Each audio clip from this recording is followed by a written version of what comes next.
Hai, saya Joe. Balik lagi di Dinding Joe. Kisah mengerikan ini terjadi di Seoul, Korea Selatan. Dari kenalan dan teman main game online, malah berakhir dengan musibah. Dan karena di Korea Selatan ada peraturan yang melarang nama korban disebutkan, maka korban disebut dengan nama Aira. Aira ini berusia 25 tahun dan tinggal bersama ibu dan adik perempuannya di bagian timur laut kota Seoul. Dia adalah seorang gamer yang sering menghabiskan berjam-jam waktunya untuk bermain game League of Legends bersama teman-temannya di sebuah PC room. Sekedar info, di Korea Selatan, PC room atau PC bank adalah warnet yang dirancang khusus untuk bermain game. Ini adalah salah satu tempat paling populer di Korea Selatan untuk bertemu dengan teman-teman dan bermain game online dengan biaya main yang dihitung per jam.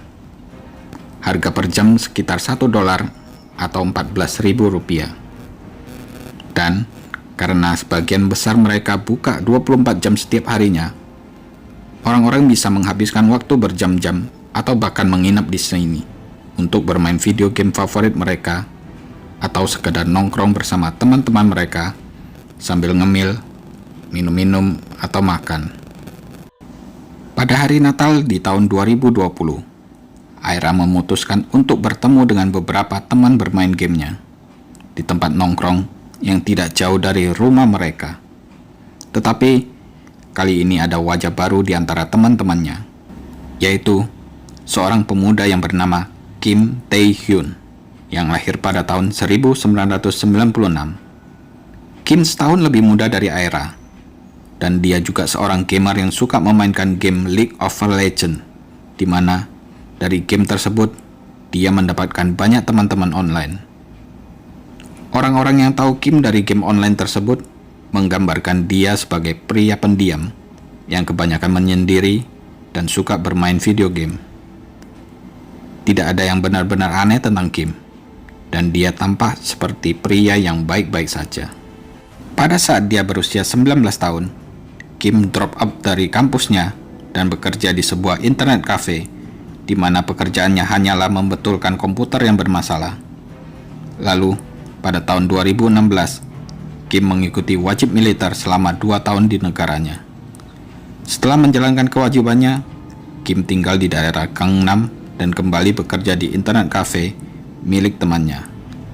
Kim ini tinggal sendirian di Seoul. Dia hidup di ruang bawah tanah dari sebuah gedung yang terletak di Gangnam. Nah, setelah bertemu dengan Aira, Kim mulai naksir terhadap cewek ini dan dia langsung menyatakan cintanya terhadap Aira. Namun, Aira tidak merasakan hal yang sama untuknya. Jadi, Aira dengan sopan menolak Kim.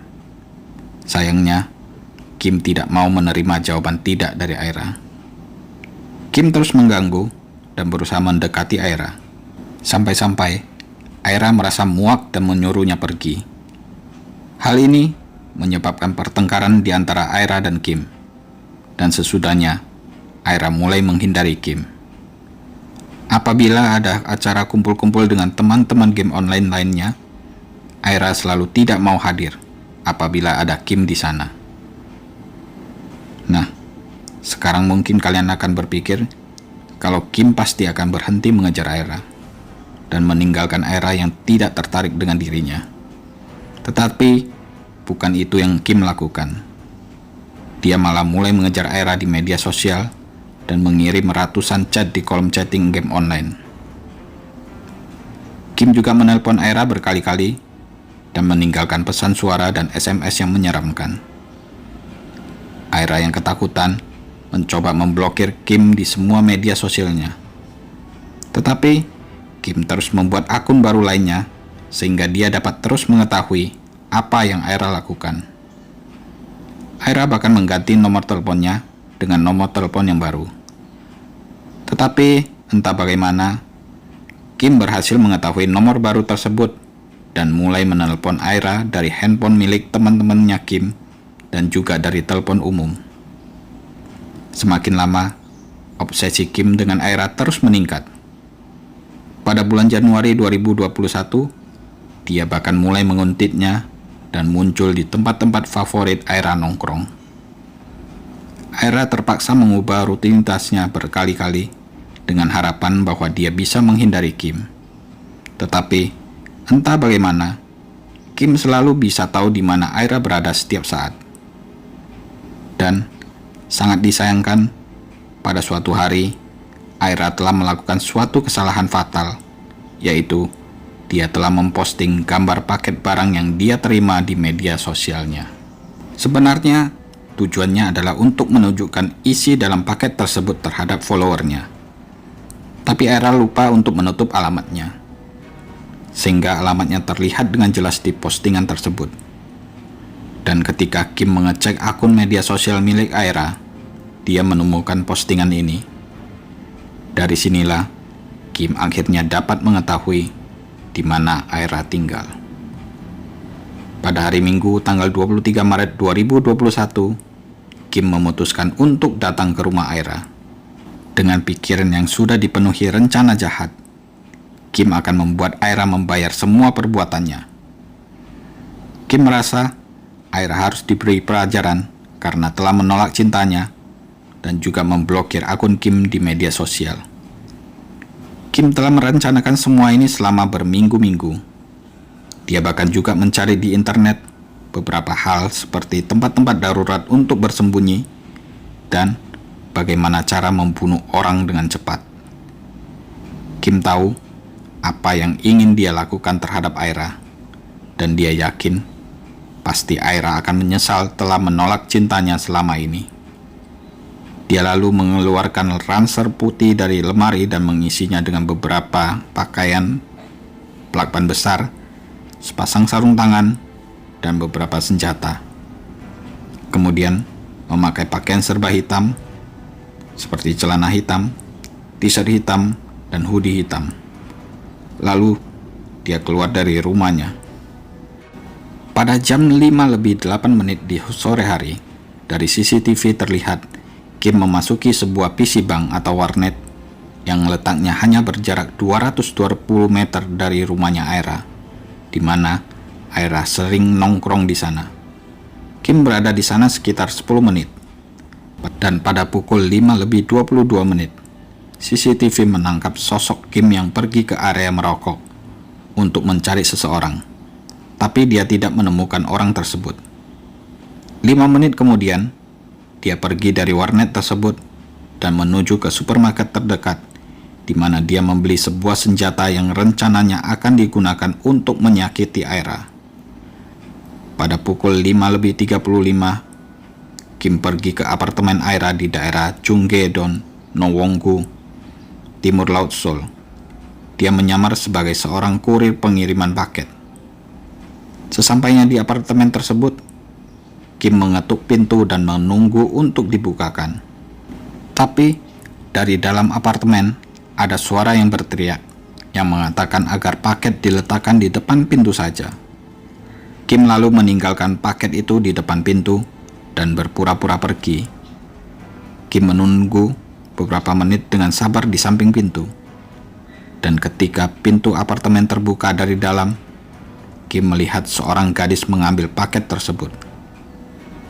Dia lalu menerkam gadis itu dan memaksa masuk, lalu menikam gadis tersebut sampai tewas. Gadis itu rupanya adalah adik perempuan Aira. Dan karena target utama Kim adalah Aira, dia akhirnya memutuskan untuk menunggu Aira di dalam apartemen tersebut. 5 jam kemudian, pintu terbuka, dan sebelum orang yang datang itu masuk, Kim menyerang orang tersebut dan menikam lehernya. Kali ini, korbannya adalah ibunya Aira. Saat itu, ibunya Aira bahkan tidak sempat bereaksi dan mengeluarkan suara. Kim lalu melanjutkan lagi niat awalnya. Dia menunggu dengan sabar di apartemen tersebut, menantikan kedatangan Aira. Akhirnya, Aira tiba sekitar jam 11:30 malam. Saat itu, dia tidak tahu apa yang menunggunya di rumah itu. Ketika dia membuka pintu apartemennya, Dia menjerit ngeri melihat sosok ibu dan saudara perempuannya yang sudah tak bernyawa tergeletak di lantai.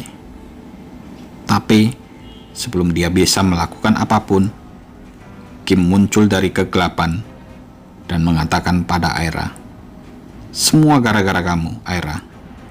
Karena kamu telah menolak cintaku, makanya aku habisi seluruh keluargamu." Lalu setelah itu, dia menikam leher Aira berkali-kali sampai Aira tewas. Sungguh sangat mengerikan. Hanya karena seorang gadis menolak cintanya, Kim tega melakukan hal sesadis itu. Dan yang lebih gila lagi, setelah melakukan pembunuhan tersebut, Kim mengganti pakaiannya yang bernoda merah dan membuat dirinya nyaman di apartemen tersebut, seolah-olah tidak ada kejadian mengerikan yang dia lakukan sebelumnya. Kim tinggal di sana selama hampir 3 hari. Dengan 3 mayat tersebut, dia makan makanan mereka, minum bir mereka, dan nonton TV dengan santainya di tempat itu. Sebenarnya, Kim sempat mencoba untuk mengakhiri hidupnya sendiri beberapa kali, tetapi dia gagal melakukannya. Sementara itu, teman-teman Aira merasa khawatir karena Aira tidak muncul di tempat dia bekerja selama 3 hari. Mereka mencoba menelepon Aira, tapi tidak dapat menghubunginya sama sekali. Akhirnya, mereka menelpon polisi dan meminta bantuan polisi untuk memeriksa keadaan Aira di apartemennya. Pada tanggal 25 Maret, beberapa petugas polisi pergi ke apartemen Aira untuk memeriksa Aira, dan mereka terkejut menemukan Kim duduk santai di ruang tengah dengan 3 mayat yang sudah mulai membusuk. Ketika ditangkap, Kim memiliki beberapa luka yang dia buat sendiri pada leher, lengan, dan perutnya. Tetapi, luka-luka tersebut tidak berbahaya. Dia kemudian dibawa ke rumah sakit tempat dia dirawat selama beberapa hari sebelum akhirnya dia ditahan. Kim mengakui semua perbuatannya, termasuk pembunuhan yang dia rencanakan. Dia mengatakan kepada polisi bahwa dia telah merencanakan hal ini karena Aira telah menolak cintanya dan memblokirnya di media sosial. Kim mengatakan bahwa kematian adiknya Aira dan ibunya adalah kecelakaan. Dia bahkan tidak tahu bahwa mereka tinggal bersama dengan Aira. Namun, polisi percaya bahwa Kim sebenarnya sudah merencanakan kejahatan ini dengan sangat teliti. Jadi, Kim pasti sudah mempersiapkan dirinya apabila di apartemen Aira ada orang lain yang tinggal di sana. Apalagi, polisi juga menemukan bukti dia telah mencari di internet cara-cara untuk menghabisi orang. Kim juga telah menguntit Aira selama berbulan-bulan dan tahu jadwalnya dengan baik, yang berarti dia juga tahu bahwa Aira tidak akan ada di rumah ketika dia tiba. Dan fakta bahwa dia membawa baju ganti di ranselnya dan juga beberapa senjata membuktikan tanpa keraguan bahwa dia tahu persis apa yang akan dia lakukan. Awalnya, nama dan identitas Kim dirahasiakan dari publik dengan alasan menjaga privasinya. Tetapi karena kejahatan yang dia lakukan terlalu kejam dan publik juga membuat petisi yang menuntut agar identitas pelaku disebarluaskan, polisi akhirnya memutuskan untuk mengungkapkan namanya Kim dan fotonya juga. Asal kalian tahu, ternyata Kim ini sudah memiliki catatan kejahatan di masa lalu. Dia pernah mencuri uang dari tempat kerjanya, meskipun dia tidak ditangkap. Tapi, Kim dipecat dan dilarang menginjakkan kaki di tempat kerjanya tersebut. Dalam insiden lain, pada tahun 2019, Kim pernah didenda 1.700 US dollar atau sekitar 24 juta rupiah lebih setelah dia tertangkap karena ketahuan masuk kamar mandi umum khusus untuk wanita untuk tujuan mengintip mereka sambil memuaskan keinginan nafsunya. Dan pada tahun yang sama, Dia juga pernah dituduh melakukan pelecehan terhadap seorang di media sosial dan didenda sekitar $250. Kim juga pernah mendapatkan masalah setelah dia mengirimkan suara desahan dan erangannya ke seorang remaja perempuan yang bersekolah di dekat tempat tinggalnya. Dari sini terlihat kalau Kim ini memang anak yang bermasalah dan sedikit punya kelainan. Setelah penangkapannya, Kim meminta maaf, tapi dia meminta maaf bukan kepada keluarga korban, melainkan kepada wartawan yang berkumpul di luar kantor polisi dengan mengatakan, "Maaf, saya tidak dapat menjawab setiap pertanyaan Anda. Oleh karena itu, dengan rendah hati, saya meminta pengertian Anda semua." Ketika seorang wartawan bertanya, apakah Kim memiliki sesuatu untuk dikatakan kepada pihak keluarga korban yang sedang berduka, Kim menoleh ke petugas yang menahannya dan meminta agar dirinya dilepaskan sebentar dari pegangan petugas. Lalu dia berlutut dan berkata, "Saya merasa sangat bersalah karena saya masih bernafas dan bahkan masih hidup. Saya ingin meminta maaf atas semua musibah yang telah saya sebabkan kepada semua orang, termasuk keluarga korban yang sedang berduka." Namun, permintaan maafnya dianggap sebagai taktik untuk mendapatkan hukuman yang lebih ringan. Seorang wanita di kerumunan berulang kali berteriak, "Hukum mati saja Kim Tae-hyun. Kamu adalah pembunuh." Setelah insiden itu, Kim tidak mau lagi menjawab semua pertanyaan dari wartawan. Kim hanya mengatakan maaf untuk semua pertanyaan yang diajukan terhadapnya. Pada bulan April 2021, Kim divonis bersalah di Pengadilan Distrik Utara Seoul atas 3 tuduhan pembunuhan, 1 tuduhan perusakan rumah, dan 1 tuduhan pelecehan dan penyalahgunaan jaringan komunikasi. Penuntut meminta agar Kim mendapatkan hukuman mati karena menurut dia, Kim telah merencanakan kejahatannya sedetail mungkin dan tidak menunjukkan perasaan bersalah sama sekali. Namun pengacara Kim berpendapat bahwa Kim hanya berencana untuk mengambil nyawa Aira saja, sedangkan korban lainnya hanya merupakan pembunuhan yang tidak direncanakan. Mereka hanya berada di tempat dan waktu yang salah. Pengadilan akhirnya menolak permintaan hukuman mati dengan alasan bahwa Kim telah mengakui semua perbuatannya dan dia tidak memiliki catatan kriminal yang serius sebelumnya. Akhirnya, Kim dijatuhi hukuman penjara seumur hidup tanpa pembebasan bersyarat. Keluarga korban tidak puas dengan hukuman tersebut. Mereka merasa bahwa hukuman mati adalah hukuman yang lebih tepat untuk kejahatan Kim. Mereka kemudian mengajukan banding atas keputusan ini. Tetapi, hasil akhirnya tetap sama. Kim hanya dijatuhin hukuman seumur hidup. Asal kalian tahu, di sebagian besar negara di dunia, penguntitan dianggap bukanlah kejahatan yang serius. Bahkan, penguntitan atau stalking dianggap sebagai pelanggaran ringan yang hukumannya paling berat hanya 29 hari penjara. Namun publik di Korea Selatan menuntut agar hukuman yang lebih berat bagi penguntit. Dan akhirnya, anggota parlemen di Korea Selatan mengeluarkan undang-undang yang meningkatkan hukuman bagi penguntit yang tertangkap. Dari hukuman yang seharusnya hanya 29 hari, menjadi 5 tahun penjara. Nah, gimana menurut kalian? Tulis di kolom komentar ya.